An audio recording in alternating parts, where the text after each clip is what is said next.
Proposta pedagógica para a educação infantil do município de Bauru. Parte 1. Fundamentos teóricos. Páginas 106 a 110. Períodos do desenvolvimento da criança.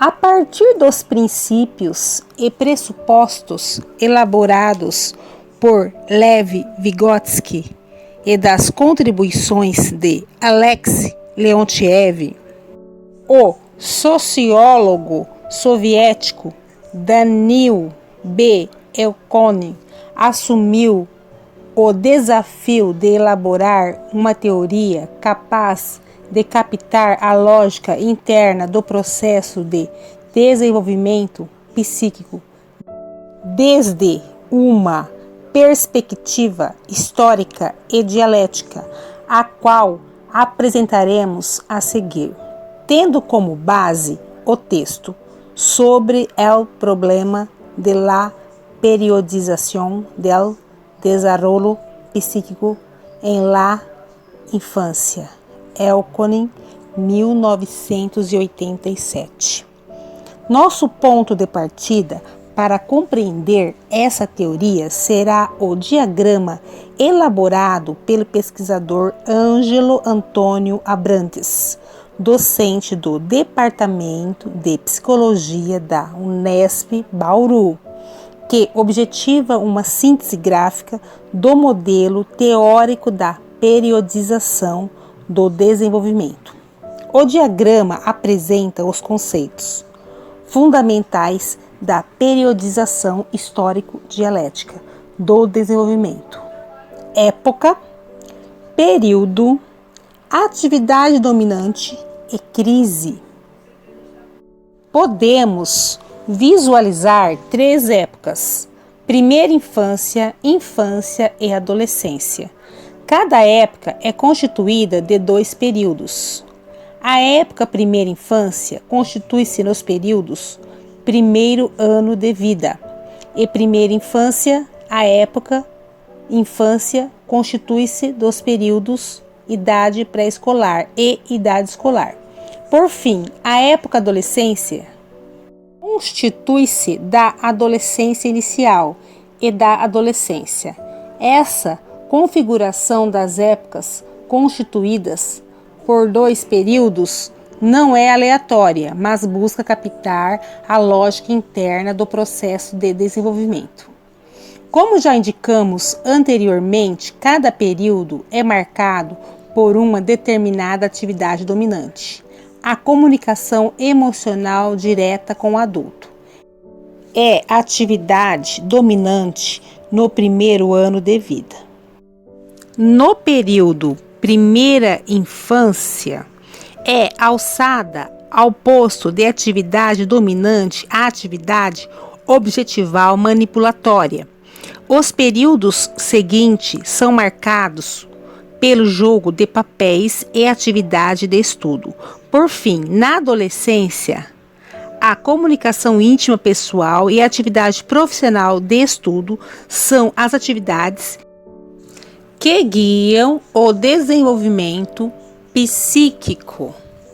Para entendermos por que cada época se constitui de 2 diferentes períodos, precisaremos atentar para a base do diagrama que faz referência a 2 esferas do desenvolvimento humano, as quais, embora distintas, existem em unidade: a esfera afetivo-emocional e a esfera intelectual-cognitiva. A hipótese de Elkony é que alguns períodos do desenvolvimento se relacionam mais diretamente à esfera afetivo-emocional, tendo prevalência o sistema de relações criança-adulto-social, ao passo que outros relacionam-se mais diretamente à esfera intelectual-cognitiva, ganhando prevalência o sistema de relações criança-objeto social. Podemos notar, a partir do diagrama, que no primeiro período de cada época tem prevalência a esfera afetivo-emocional, ocorrendo intensamente a formação de necessidades emotivos a partir da apropriação dos sentidos fundamentais da atividade humana, de seus objetivos, motivos e normas subjacentes. As relações entre as pessoas. No segundo período ocorre mais intensamente o desenvolvimento intelectual cognitivo, por meio da apropriação dos procedimentos socialmente elaborados de ação com os objetos. Alternadamente, portanto, ganham relevo para a criança o mundo das pessoas e o mundo das coisas. A cada nova época, a criança novamente se volta para o mundo das pessoas, mas estabelecendo uma relação qualitativamente superior em função do desenvolvimento de sua atividade e consciência. Resta ainda abordar introdutoriamente o conceito de crise, que aparece repetidamente no diagrama. Como vimos, cada novo período do desenvolvimento representa uma mudança qualitativa na relação da criança com o mundo. A transição ao novo período, que representa um salto qualitativo, configura um período crítico do desenvolvimento. É o momento da revolução em que mudanças bruscas se processam em um curto período de tempo. Como resultado das contradições vivenciadas pela criança, produzindo uma reorganização do psiquismo. O período crítico, ou período de trânsito, Xeróglo, 2014, é aquele momento em que o velho ainda não morreu e o novo ainda não nasceu. A criança toma consciência de suas novas possibilidades de ação no mundo e das limitações que o mundo atual de vida impõe. Na medida em que não corresponde a essas novas capacidades, a criança sente que pode ir além e deseja avançar em seu desenvolvimento.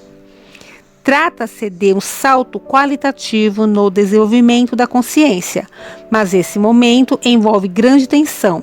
Em primeiro lugar, porque o adulto, mesmo sem perceber, muitas vezes mobilizam forças para manter a criança no mesmo lugar, no sistema de relações sociais, enquanto a criança mobiliza forças na direção da mudança. A tensão desse momento de trânsito também se explica porque, ao mesmo tempo em que a mudança é desejada, ela é também temida pela própria criança, pois significa adentrar a um novo universo de relações ainda desconhecido. A imagem da criança que se torna pré-adolescente pode ser bastante ilustrativa dessa tensão que marca a transição ao novo período do desenvolvimento, já derivando algumas implicações pedagógicas. Essa compreensão nos alerta para a necessidade de grande atenção e sensibilidade do professor em captar os momentos de crise do desenvolvimento e intervir pedagogicamente de modo a promover saúde e desenvolvimento. É importante que consigamos compreender a crise ou período crítico como oportunidade de desenvolvimento, potencializando as conquistas infantis e promovendo novas relações que se mostrem desafiadoras para a criança. Tendo apresentado inicialmente os conceitos que integram o sistema teórico elaborado por Elkony, passaremos ao estudo detido de cada período do desenvolvimento que antecede o ingresso da criança na escola de ensino fundamental, para compreender o processo de desenvolvimento da atividade da criança e formação de novas atividades, que fazemos avançar o psiquismo. Ao final desse percurso de estudo, convidamos você, professor, a retornar ao diagrama e reavaliar sua compreensão da teoria a partir dessa síntese gráfica que, sendo ponto de partida, como síntese ainda precária, será também nosso ponto de chegada como síntese conceitual.